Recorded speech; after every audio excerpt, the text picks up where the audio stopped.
বিশেষ কারণ যেটা হচ্ছে সেটা হচ্ছে সিএবি যে টুর্নামেন্ট যেগুলো অর্গানাইজ করে, তো সেগুলো আন্ডার 13 করে, আন্ডার 15 করে, আন্ডার 19 হয়,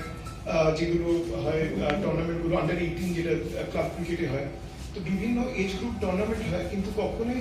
এই যে সেগমেন্ট যেটা হচ্ছে আপনার 8 থেকে 10 বছরের সেটা থাকে না, কারণ আন্ডার 13 যারা খেলে তাদেরও কিন্তু কাট অফ যে মিনিমাম এজ যেটা হয় সেটা কিন্তু 10 বছরই হয়। তো আমাদের একটা চিন্তাধারা ছিল, যদি আপনি দেখেন যে রাজস্থান ক্লাবও যখন আগে সঙ্গে আমি যুক্ত ছিলাম, তখনও আমরা কয়েকটা টুর্নামেন্ট করা হতো অর্গানাইজ, যেটা হচ্ছে উইমেন্সের বাডিং ক্রিকেটার্স, এবং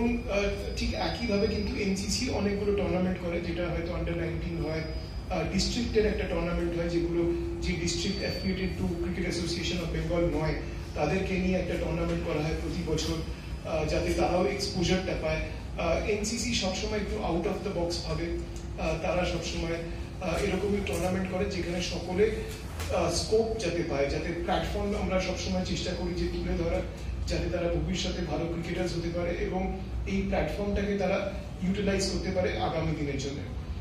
এর পাশাপাশি আপনি জানেন যে আমি কেন এই প্রসঙ্গটা তুললাম, যেটা উইমেন্সের যে বাডিং ক্রিকেটার্স এবং রাজস্থান ক্লাব যেটা হতো, যেটা চন্দ্রলেখা মেমোরিয়াল টুর্নামেন্টের নামে হতো, কিন্তু সেটা এখন এনসিসি করে। তার বিশেষ কারণ হচ্ছে যে সেখান থেকে কিন্তু অদ্রিজার মতো প্লেয়ার উঠে এসছে, যে যখন আপনি দেখবেন যে আন্ডার 15 যখন যে চ্যাম্পিয়ন হলো, সেই প্লেয়ার কিন্তু ওখান থেকে উঠে এসেছিল। সে যখন শুরু করেছিল খেলা, তার কিন্তু বয়স ছিল 10 বছরের, 9+ তার বয়স ছিল যখন থেকে সে শুরু করে। তাই জন্য আমাদের সবসময় একটা চিন্তাধারা ছিল যে এই যে সেগমেন্টটা, এরাই কিন্তু ফিউচার, তারা যেরকম খেলাধুলো ভালোবাসে, এবং তার পাশাপাশি তাদেরকে কিন্তু সবসময় তারা দেখবেন যে যদি একাডেমিজ গুলোয় যান, সেখানে দেখবেন অনেক ছোট ছোট বাচ্চারা খেলছে, কিন্তু তারা হয়তো সকলে সুযোগটা পাচ্ছে না কম্পিটিটিভ ক্রিকেটে। কারণ আমার মনে হয় যে ম্যাচ টেম্পারমেন্ট হোক বা ওভারঅল ম্যাচ প্র্যাকটিস হোক, এগুলো কিন্তু কোনো বিকল্প নেই। যতক্ষণ না তারা কম্পিটিটিভ খেলা তারা খেলছে, তো ততক্ষণ তারা ঠিক তৈরি হয় না যে একটা ম্যাচ এনভায়রনমেন্ট কি হয়, যেরকম ভাবে যখন কম্পিটিশন থাকে তখন কিভাবে তাদেরকে নিজেদেরকে তৈরি করে নিতে হয়, যাতে তারা টিমকেও জেতায় এবং সকলে মিলে যে একটা কোঅর্ডিনেশন থাকে, একটা কমিউনিকেশন নিজেদের মধ্যে, যে স্কিলসগুলোকে যে ফোন করার, তো সেই ব্যাপারগুলো থাকে। এবং এখানে যে এই যে সেগমেন্টটা, এখানে কিন্তু আপনারা দেখবেন যে সবসময় একটা সাপোর্ট তাদের দরকার হয়, যে একটা গাইডেন্স, কোচের গাইডেন্স, যাতে তারা ঠিক মতো খেলতে পারে। এটাই হচ্ছে চিন্তাধারা, যেটা যেখান থেকে আজকে আমরা এই জায়গায় এসেছি। আরেকটা প্রসঙ্গ বলতে হয়, সেটা হচ্ছে যে এখানে শান্তনু বাবু আছেন, ক্রিকেট ক্লাব অফ ঢাকুরিয়াতে একটা এরকমই টুর্নামেন্ট হয়েছিল, সেটাও আমরাই বলেছিলাম ওনাকে করার জন্য, যে আমরা এই টুর্নামেন্টটা এখানে করার আগে একটা ট্রায়াল বেসিসে করা হয়েছে, 2 বছর 3 বছর ওরকম খেলা ওখানে হয়েছে, সেটাকে দেখার জন্য যে কিভাবে এটাকে করা যায়। তার পাশাপাশি যে যদি আপনি দেখেন যে আমরা ফলো করছি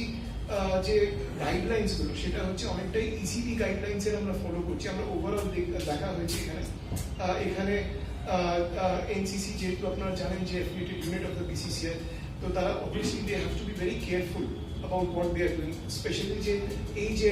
এজ গ্রুপটার জন্য। তাই জন্য আমরা সেখানে হয়তো সিনথেটিক বল ইউজ করা হচ্ছে এখানে, তার বিশেষ কারণ হচ্ছে যাতে তাদের চোট না লাগে। এবং বিভিন্ন এখানে ইউনিক অ্যাসপেক্টস আছে এই যে যদি আপনি টুর্নামেন্টটা দেখেন, তো সেটার মধ্যে যেরকম আপনার এখানে হয়তো যেরকম ক্যাচিং পজিশন যেগুলো থাকে, এখানে একটা ক্লোজিং ফিল্ডার্স এখানে হয়, তো সেরকম ভাবে তো সেখানে আমাদের এখানে ফলো করা হচ্ছে যে একটা 11 ইয়ার্ডের ফ্রম দ্য ব্যাটিং ক্রিজ, সেখান থেকে একটা রেডিয়াস করে রাখা হচ্ছে, যাতে সেখানে কোনো ক্যাচিং পজিশনে থাকবে না, ক্লোজিং ফিল্ডার্স থাকবে না, যাতে তাদের লেগে না যায়। কারণ এখানে যেরকম হচ্ছে তাদের কিন্তু মনোবলটাকে সবসময় উপরে রাখতে হবে, যে যাতে তারা খেলাটাকে ভালোবাসে, যাতে তারা এই খেলাকে ভালো না বাসবে, এই খেলাকে ছোটবেলা থেকে যদি আপনি প্যাশনেট না হন, তাহলে কিন্তু আপনি অনেকটা বেশি এগোতে পারবেন না। সেই অ্যাসপেক্টগুলোকে মাথায় রেখে, এবং যেরকম যে সেখানে খালি স্লিপ এবং উইকেট কিপার ছাড়া হবে না, তো এরকমই আমরা ডায়াগ্রাম করে তাদেরকে বুঝিয়ে দেওয়া হচ্ছে। যারা পার্টিসিপেটিং টিমস থাকবে, এখানে 24টা টিম পার্টিসিপেট করবে, এখানে বিভিন্ন জায়গা থেকে আসছে সেই টিমগুলো, তারা 24টা টিম এখানে থাকবে, এবং এক একটা যে স্কোয়াড সেটা 14 জনের হচ্ছে। এখানে আরেকটা ইউনিক অ্যাসপেক্ট হচ্ছে যে এনি 11 ক্যান ব্যাট, যেরকম সুপার সাবস্টিটিউট যে যেরকম আছে আপনাদের যে টার্মটা, সেরকমই এখানে অ্যাপ্লিকেবল হচ্ছে যে এখানে 14 জনের স্কোয়াড হলেও যে কোনো 11 ক্যান ব্যাট, যে কোনো 10 জন বলও করতে পারবে, কারণ একটা 10 ওভার দিয়ে শুরু করা হচ্ছে।